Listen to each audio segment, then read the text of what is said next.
Hi guys, welcome back again to our channel. We are back with latest gossip nyaya dziri kutenderera pasocial media. Tallyn and nguni, they are back together after a breakup yavo yaisina kunaka. It ended up in tears. Asi Tallyn aenda pafacebook akanyonyora kuti tadzokera kumba, of which ana Nox vakasumudzana vari kukisana vari kuita zvese zvinoita makapulu. Asi vamwe vanhu vafara, vamwe vana kufara nazvo. Vamwe vanyora kuti I love this couple, vamwe vakanyora kuti congratulations, vamwe vakati I'm happy for you guys, vamwe vakati maigoguma nepiko, dzungu hakusi kungwara, vamwe vakati gaka family, vamwe vakati saka tanga takunyenga Tally tichaita sei, ndozvataurwa nevamwe vanhu. Vakati sezvo tata kunyenga toita sei, vamwe that's awesome, congratulations, I'm so happy for you. You deserve to be happy, you are a queen.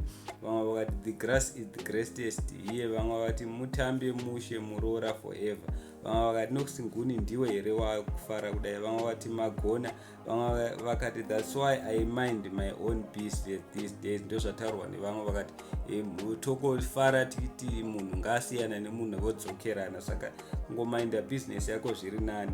Vamwe vakati magonesa, vamwe vakati haibo after all this advice we gave you mara why, vamwe vari kutochema kuti wadzokera futi uchachema futi. Vamwe vati saka madora amaitaura nezvavo hakuchina here, dzidzai kusataura nyaya dzemubedroom menyu. Vamwe vakati so happy for you muroora wedu wekumasvingo, vakati from mujolo to love. Vamwe vati good news, vamwe vati don't forget to reverse all this negativity you said about him. Vamwe vakati so sweet.